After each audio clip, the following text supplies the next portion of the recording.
Hey, sweetie, your mother showed me this Carvana thing for selling the car. I'm gonna give it a try. Wish me luck. Me again. I put in the license plate. It gave me an offer. Unbelievable.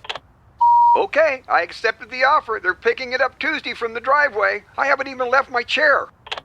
It's done. The car is gone. I'm holding a check. Anyway, Carvana, give it a whirl. Love ya. So good, you'll want to leave a voicemail about it. Sell your car today on Carvana. Pickup fees may apply. She loves it hot. He loves it cool. The Pod by 8 Sleep is a smart mattress cover that fits on your bed and keeps each side at the perfect temperature all night long. By staying comfortably warm or cool, the Pod helps you sleep deeper and wake up feeling more rested. Every morning, you get daily health insights and a sleep fitness score. Get up to $350 off with code DEEPSLEEP at 8sleep.com. Question. Real estate in California. What the Seriously, can someone help? What's an escrow? What's an ARM? What is an REO? What is pre-approval? Can I get pre-approval? Why is inventory so low? Why are interest rates so high? Oh, interest rates not so high? How low is low? How not so high is right? Before you go down the road of questions, get expert help at championsofhome.com. California Association of Realtors. Who's your realtor? It's called sleep paralysis. It began before I had a name for it. Before doctors, before pamphlets, before my mother whispering prayers through the crack in my bedroom door as though something inside might answer her back. I would wake, but not fully. Not in the way you wake now, with ownership of your own limbs. I would surface into a body that did not belong to me. Eyes open, mind alert. There was always a moment, just a moment, where I thought perhaps I was still dreaming. That this was the tail end of some nightmare dissolving into morning. But then the room would sharpen, the edges would harden. The world would settle into place with a clarity too precise to be anything but real. And I would try to move. But I couldn't. Not a finger, not a breath deeper than the shallow panic sips my lungs would allow. My chest would feel pinned, as if something vast and patient had chosen me as a resting place. That was when I first became aware of it. As a child, you don't question the presence of something in your room. You simply accept it. Children are, in many ways, more honest witnesses than adults. We have not yet learned to edit the impossible into something palatable. It did not rush toward me. It did not lunge or shriek or bare teeth. It just waited. Always in the same place, the corner of the room where the dark collected just thick enough to disguise shape without erasing it entirely. There would be a suggestion of height, a distortion, like heat rising from asphalt. A presence that bent the space around it in a way that made my eyes ache if I stared too long. But I always stared. Because it was looking right at me. I could not see eyes, not clearly, but there was a focus, an intention, the unmistakable sensation of being observed by something that understood far more about me than I did about it. And then the pressure would increase, as if invisible hands were testing the limits of my ribcage. As if something were pressing down not just on my body, but into it. Into my lungs. Into my throat. Into the soft, fragile places that panic thrives. I would try to scream, but nothing would come out. I would try to close my eyes, and sometimes I could. But sometimes I could not. And on the nights I could not, I learned what it meant to be forced to witness your own terror without relief. The worst part was not the paralysis. It was the certainty. The certainty that if it chose to move closer, if it chose even once to step out of that corner and come to the bed, there would be nothing in this world that could stop it. Not the locked door. Not God. And then, just as suddenly as it began, it would end. My body would release me all at once like a dropped marionette. I would gasp, bolt upright, scramble backward against the headboard, my heart tearing against my ribs as though trying to escape what had nearly claimed it. The corner would be empty, always empty. But I knew better than to think it had gone, because it followed me all the way through adolescence. Through the years when boys are supposed to outgrow fear, when the dark becomes a challenge, not a threat. When monsters are things you laugh about in groups, not negotiate with in silence. It did not care. It came whether I believed in it or not. The episodes grew less frequent but more refined, as though it were learning, as though it understood me better with time. The pressure became more precise, the presence more defined. Once, only once, I thought I saw something like an arm begin to separate from the darkness. That was the only time I managed to cry afterward. I was 16 then. I can remember sitting on the edge of my bed, shaking, trying to decide whether what I had experienced could still be called a dream, or whether I had been visited. That question followed me longer than the thing itself, because one day, it stopped. No warning, no final encounter, no escalation, just an absence. I woke one morning and realized distantly that it had been weeks since the last episode, then months, and then years. The corner of the room became just a corner again. The dark returned to being empty. I told myself it was a phase, a neurological misfire, the brain waking before the body, conjuring hallucinations to fill the gap. There were studies, primitive ones at the time, enough to give it a name. Sleep paralysis. A condition. A harmless one, I was told. I chose to believe that. Because the alternative required admitting that something had simply lost interest in me. I built my life around understanding the minds of children. It seemed, in retrospect, inevitable. By the early 1970s, I had established a modest practice, nothing prestigious. I specialized in cases that others dismissed. Night terrors, persistent fears, behavioral disturbances that parents preferred to call, quote, phases, until they became impossible to ignore. Children, I had learned, rarely fabricate fear.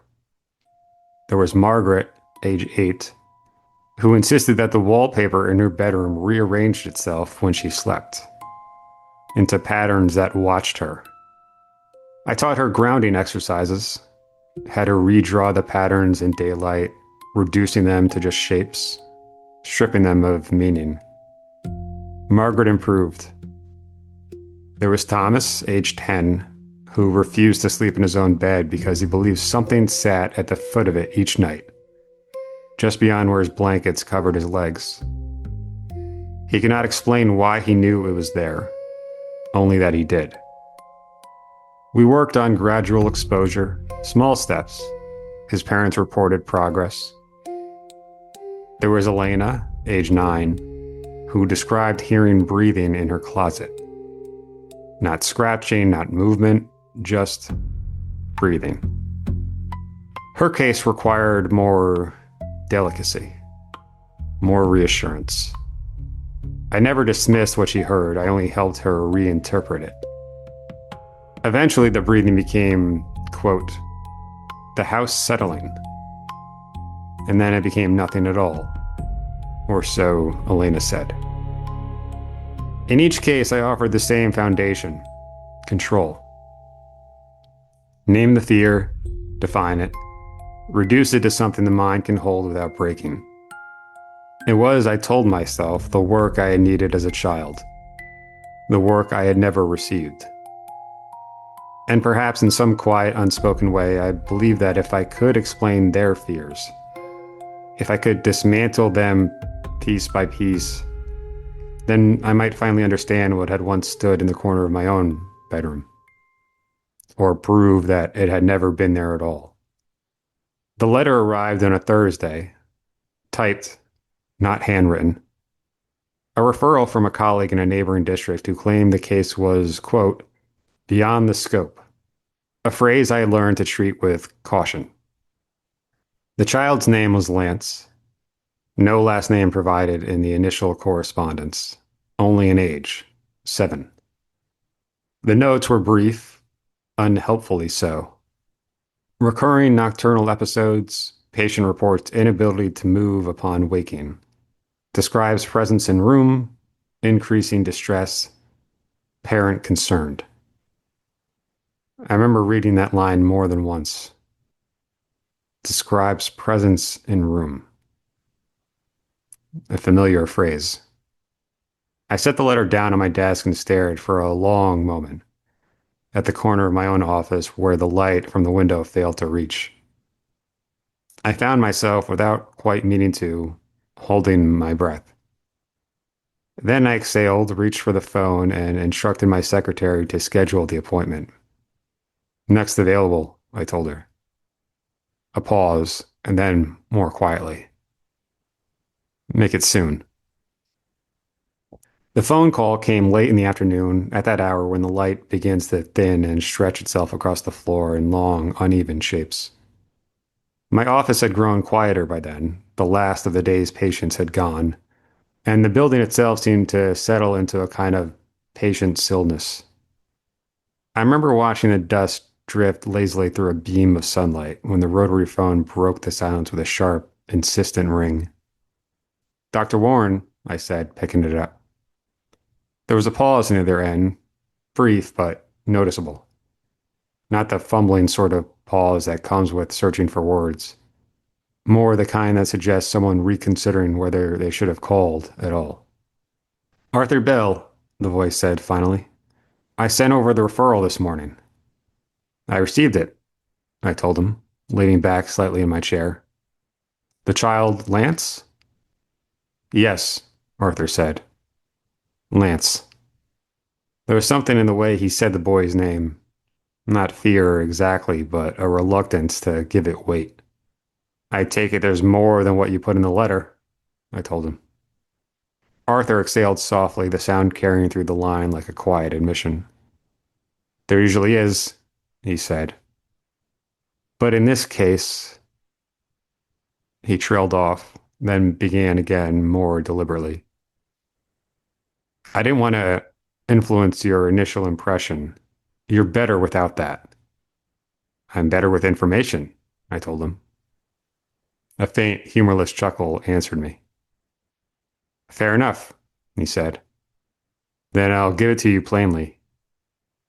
The boy has been seen by 4 practitioners before me. All reputable, all experienced. None of them kept the case for longer than a month. That, in itself, isn't unheard of, I told him. Difficult children get passed along. Arthur murmured. Yeah. That's the charitable interpretation, I suppose. I waited. The first was Dr. Hensley, Arthur continued. He specialized in early childhood anxiety. He reported that the boy described waking up unable to move, aware of something in the room. Standard presentation on paper.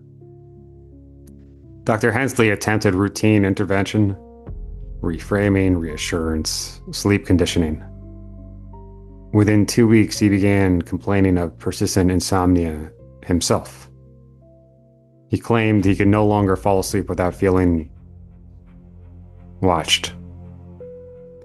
He withdrew from the case shortly afterward, and then he closed his practice 6 months later. I took a pause.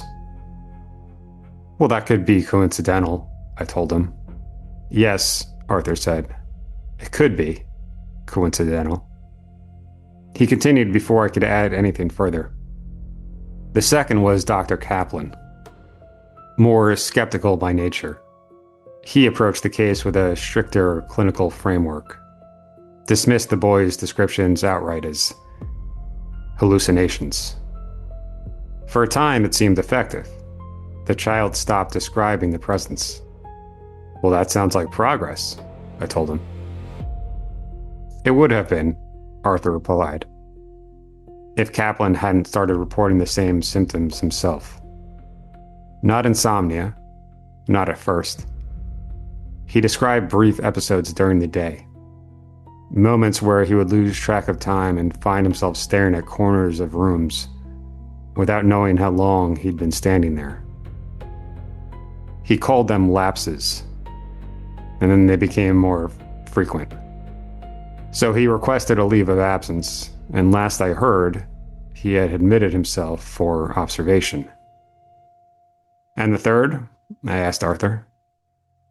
The third was Dr. Ellison, he told me. Dr. Ellison was older, very composed. He believed firmly in maintaining professional distance.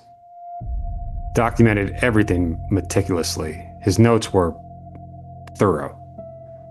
Toward the end, they became less so. They were fragmented and repetitive. He began writing the same phrases over and over in the margins of all his reports. What phrases? I asked Arthur. Arthur did not answer immediately. There was a sizable gap of silence on the phone first. It's closer today. And the fourth doctor? I asked Arthur, trying to remain diligent. Arthur's exhale this time was unsteady. Well, the fourth doctor was me. I straightened slightly in my chair when he said it. I lasted longer than the others. 6 weeks. I thought I understood the pattern. I thought I could isolate it, separate the boy's experience from my own perceptions, maintain objectivity. What happened, Arthur? There was another long silence. When he spoke again, his voice had lowered. I began to dream about him. Not about our sessions. Not about anything we discussed. Just him. Standing in my bedroom. Not moving. Not speaking. Just there. Looking at me exactly how he described. And then one night, I woke up and I couldn't move. I ended the sessions the next morning, Arthur said. I referred him onward, and I have not taken another case like his since. In fact, I barely left my house. I let that sit for a moment before responding. Arthur, you believe the boy is causing this? I believe, Arthur said carefully, that something is happening in proximity to him that we are not accounting for. So it's either you or Area 52. You mean Area 51? I asked him. Yes, Arthur replied. Right. Sorry. Bad joke. You're still going to see him? Arthur added after a moment of silence. I glanced without quite intending to toward the corner of my own office again. The light had shifted once more, the shadows there had deepened, but remained, of course, entirely ordinary. Yes, I told Arthur. He let out a quiet breath, something between resignation and reluctant admiration. I thought you might, Arthur said. Another pause followed short of this time. That's why you're the best, Dr. Grayson. The line clicked before I could respond. I remained seated for a while after, the receiver still in my hand, listening to the hollow tone of a call that had already ended. I spent the better part of that evening reviewing what little material had been forwarded along with the referral, supplementing it with my own calls and requests for records. What emerged was not a complete picture, but it was enough to give the case a shape. Distorted, uneven, but troubling. Lance had been living with his maternal aunt for just under a year. Prior to that, he had resided with his mother in a neighboring county. The father was not in the home. The parents had separated several years earlier under circumstances that were, according to the file, quote, contentious but non-violent. The incident that precipitated the change in custody was documented in a single clinical paragraph. The child's mother and the aunt's former husband were found deceased in the backseat of a parked car in an otherwise empty lot on the outskirts of town. It was very late. There were no witnesses, no clear indication of forced entry. The report avoided speculation, but the implication lingered between the lines. Whatever had brought them together that night had not ended in reconciliation. The cause of death was listed as undetermined pending further review. There was no follow-up in the file. It seemed to have just been swept away. After that, the boy had been placed in the care of his aunt, who relocated with him shortly thereafter. A fresh start, the note suggested. Quieter town, a smaller house. An attempt, however fragile, at normalcy. For a time, it appeared to hold. School reports described Lance as withdrawn but functional. He was quiet, polite, prone to distraction but not disruptive. The earliest mentions of sleep disturbance appeared a few months after the move, initially dismissed as adjustment-related. Nightmares, difficulty staying asleep, episodes of fear upon waking. And then the language shifted. Quote, recurring paralysis, reports inability to move upon waking, describes presence in room. The frequency increased. The descriptions grew more detailed, more specific. The, quote, presence was no longer confined to vague shapes or indistinct sensations.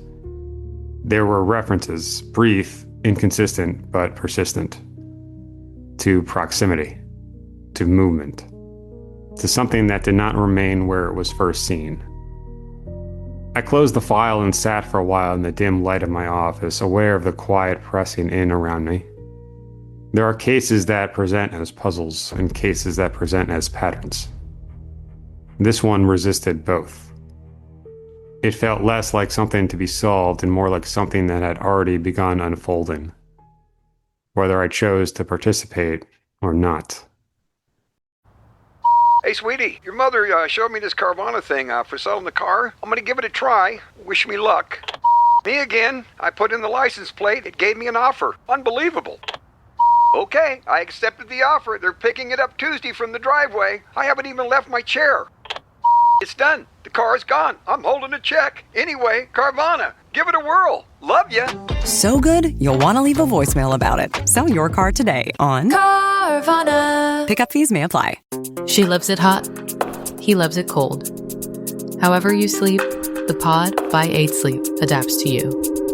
Get up to $350 off with code DEEPSLEEP at 8sleep.com.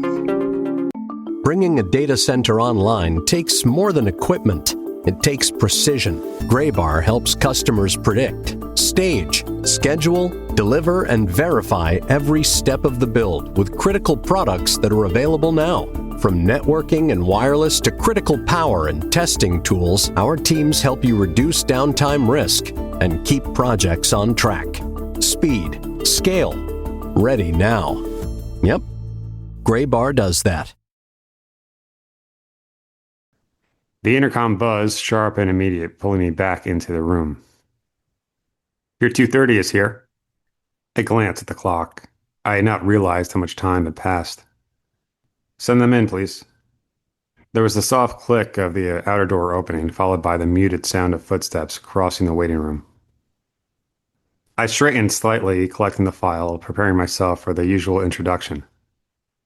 The careful observation of both child and guardian, the subtle assessments that begin the moment a patient enters the room. The door opened, but only one person stepped inside. She paused just past the threshold as though uncertain whether she had come to the right place. Then she closed the door quietly behind her.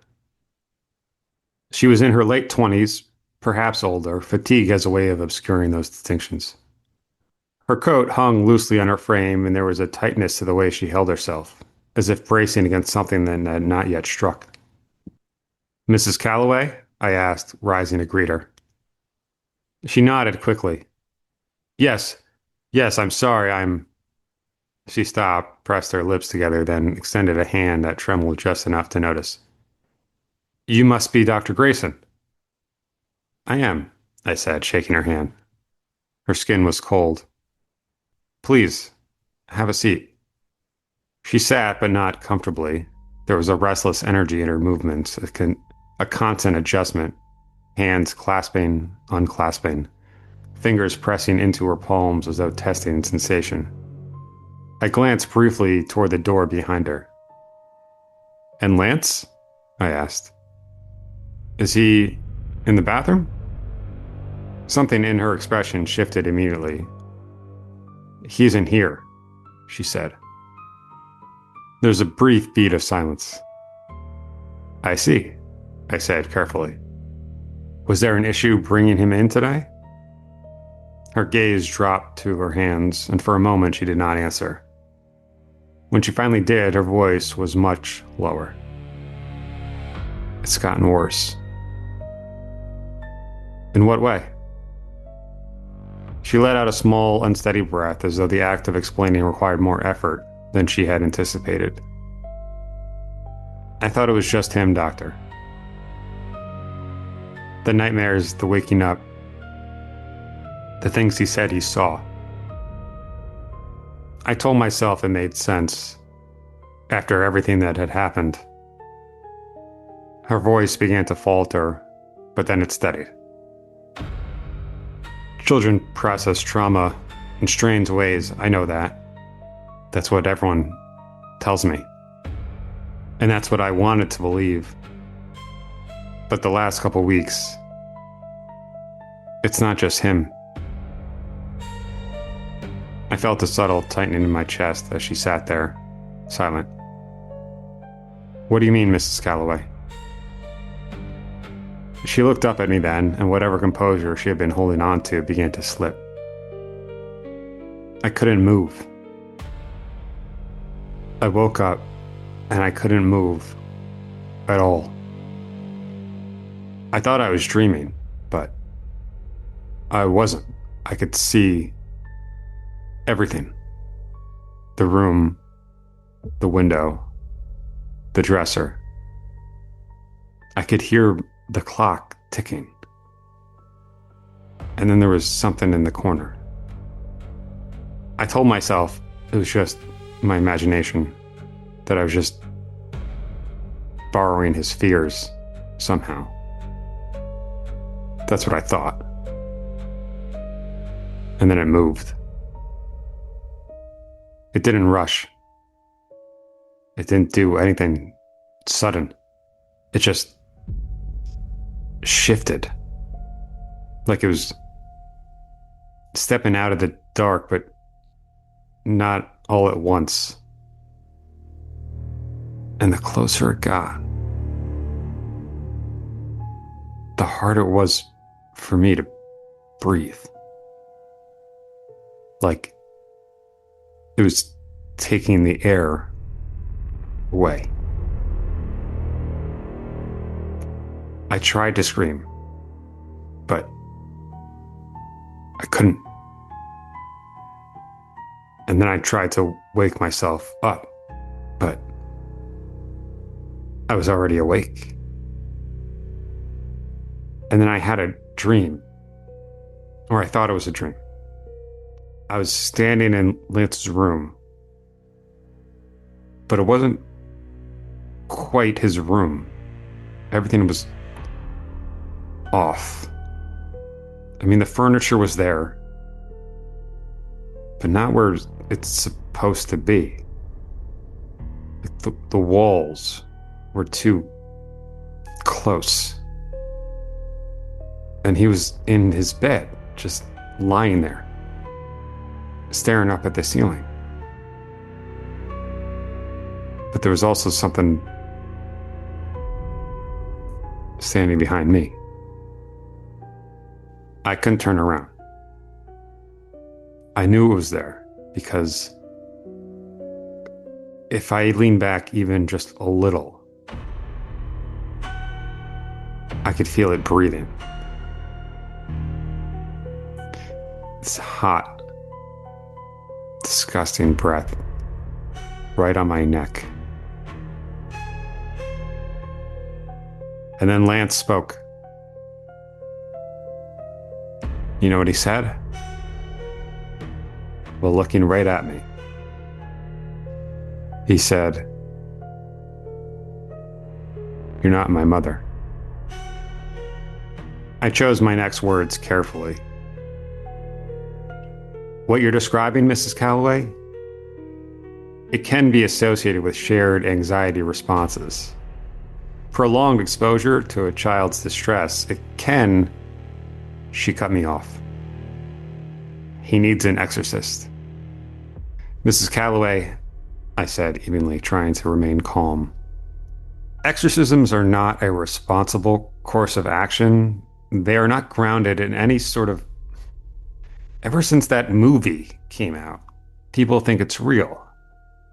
But it's not, I can assure you. And that misconception has led to a great deal of unnecessary... She cut me off again. It is real, doctor. There was no hysteria in her tone now, no panic, just certainty. She was calm. I have seen it. Do you think I'm here for attention? I'm here because this is a last resort before I take him somewhere much, much worse. The word settled heavily and I leaned forward just a bit. What are you referring to, Mrs. Calloway? What place? She hesitated just for a moment, and in that moment, something like doubt flickered across her face. Doubt not in what she had experienced, but in whether she could be speaking of what came next. Have you heard of the Longfellow Institute? As a matter of fact, yes, I have heard of the Longfellow Institute. The words formed easily enough in my mind, but they carried a weight I'd spent years learning how to ignore. It was not a place one encountered casually, nor one discussed without consequence. Its reputation existed in academic footnotes, quiet referrals, conversations that ended abruptly when pressed too far. But my familiarity with it did not come from rumor or professional distance. My history with that place went beyond any human comprehension. I did not share that with Mrs. Calloway. There are truths that do not belong in a first encounter. Truths that, once spoken aloud, alter the course of everything that follows. Instead, I regarded her carefully, measuring the urgency in her posture against the steadiness of her voice. Before we consider anything further, Mrs. Calloway, I need to speak with the child. Lance. Directly. Just the two of us. I need to understand the nature of what he is experiencing and whether he is appropriate for that kind of intervention. She studied me, searching for something, reassurance perhaps, or resistance. She found neither, and she gave me a small, tight nod. I'll bring him. Mom, can you tell me a story? Sure. Once upon a time, a mom needed a new car. Was she brave? She was tired, mostly. But she went to Carvana.com and found a great car at a great price. No secret treasure map required. Did you have to fight a dragon? Nope, she bought it 100% online. From her bed, actually. Was it scary? Honey, it was as unscary as car buying could be. Did the car have a sunroof? It did, actually. Okay, good story. Car buying you'll want to tell stories about. Buy your car today on Carvana. Delivery fees may apply. She loves it hot. He loves it cool. The Pod by 8 Sleep is a smart mattress cover that fits on your bed and keeps each side at the perfect temperature all night long. By staying comfortably warm or cool, the pod helps you sleep deeper and wake up feeling more rested. Every morning, you get daily health insights and a sleep fitness score. Get up to $350 off with code DEEPSLEEP at 8sleep.com. Nerds! Today's episode is sponsored by NerdWallet's Smart Money Podcast. Personal finance can feel like a pop quiz you didn't study for. This podcast is your study guide. On NerdWallet's Smart Money Podcast, you'll hear from trusted journalists who explain the why behind major financial decisions. You'll get research-backed insights and clear pros and cons, whether you're planning a big purchase or just want to grow your wealth. Make your next financial move with confidence. Follow NerdWallet's Smart Money Podcast on your favorite podcast app. The following afternoon arrived with a dull, overcast sky that pressed low against the windows of the office, muting the light into something gray and indistinct.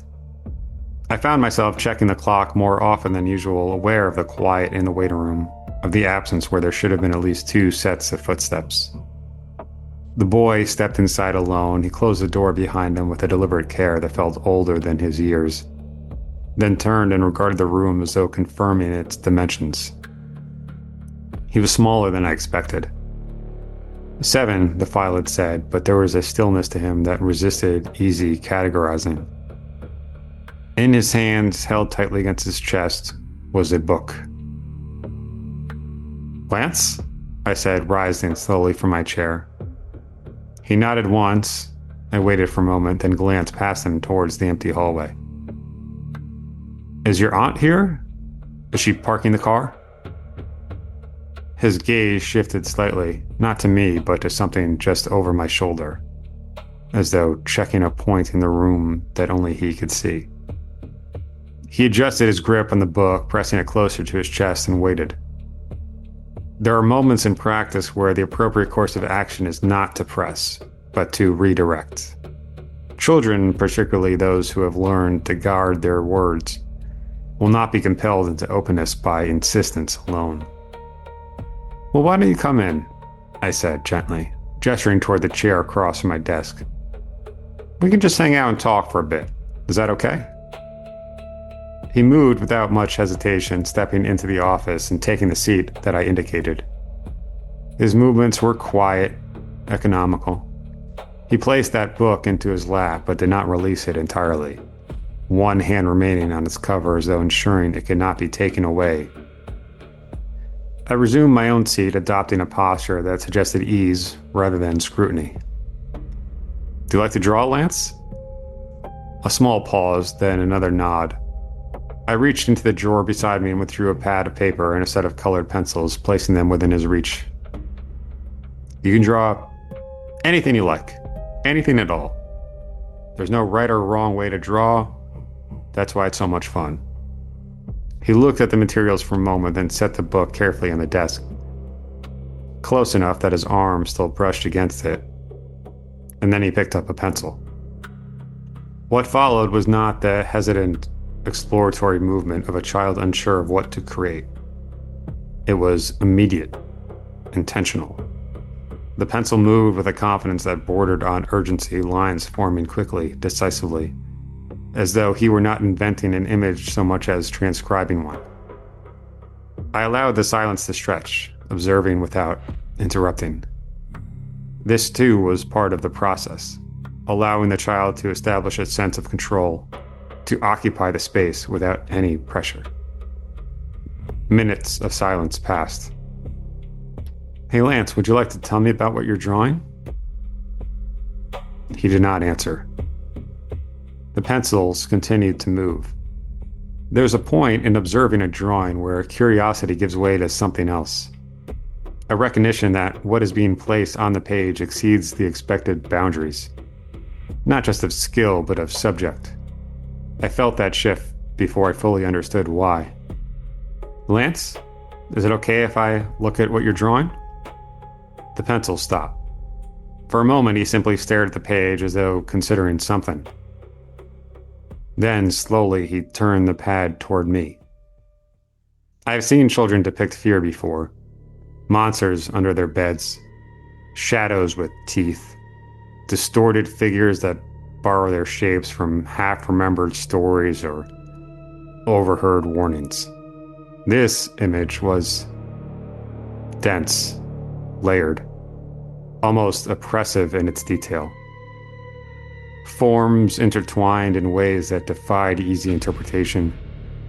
Flesh rendered in tones that suggested heat and decay, stretching and collapsing into shapes that became, upon closer inspection, something else entirely. Serpentine bodies coiled through what might once have been human figures, mouths opening where no mouths should be, filled with smaller, grasping forms that fed upon one another in an endless, recursive hunger. There was no single focal point, no center, only a convergence of suffering, rendered with a precision that felt less like imagination and more like memory. I realized distantly that I had been holding my breath. And then it came back to me. Not the image itself, but the feeling beneath it. The quiet, insistent certainty that what I was seeing was not new, but remembered. A fragment dislodged from a place I had spent years refusing to revisit. The day that the bad man went away. I was a boy again, sitting on the edge of a bed that did not feel safe, listening to footsteps in the hall that always came too late. The neighbor's son, quiet, watchful, standing at the fence line, extending something toward me without explanation. It was a book. He had said it would make the bad man go away. The bad man in my house. My father. I looked down. The book resting beneath Lance's hand was worn in the same places. The edges softened by use, the spine creased in a pattern I knew without needing to confirm it. The same book. A slow, deliberate cold moved through me, settling somewhere deeper than thought. Lance? I said, quietly. There are places in this world where the bad man cannot get you. He did not look up, but I saw the slightest shift in his posture, a subtle awareness. Places so dark, even he cannot see. Lance looked at me. His eyes were steady, expectant. Would you like to go there, Lance? A place where the light burns instead of brightens?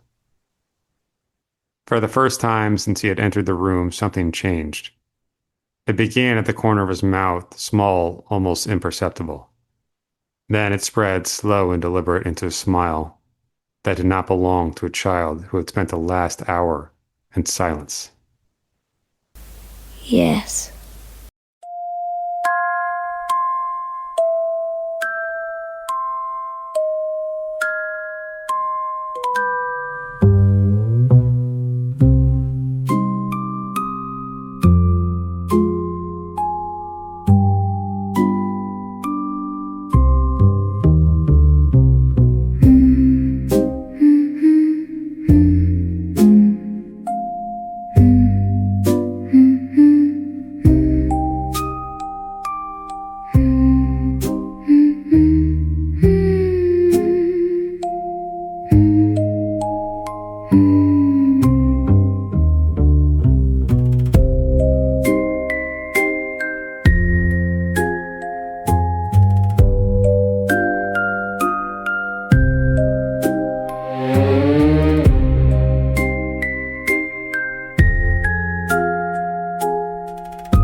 tell me a story? Sure. Once upon a time, a mom needed a new car.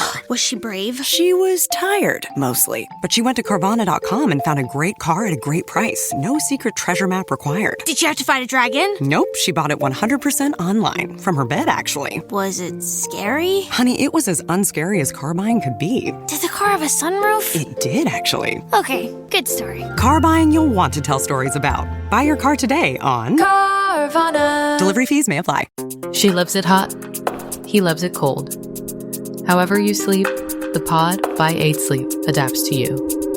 Get up to $350 off with code DEEPSLEEP at 8sleep.com. Today's episode is sponsored by NerdWallet's Smart Money Podcast. Personal finance can feel like a pop quiz you didn't study for. This podcast is your study guide. On NerdWallet's Smart Money Podcast, you'll hear from trusted journalists who explain the why behind major financial decisions. You'll get research-backed insights and clear pros and cons, whether you're planning a big purchase or just want to grow your wealth. Make your next financial move with confidence. Follow NerdWallet's Smart Money Podcast on your favorite podcast app.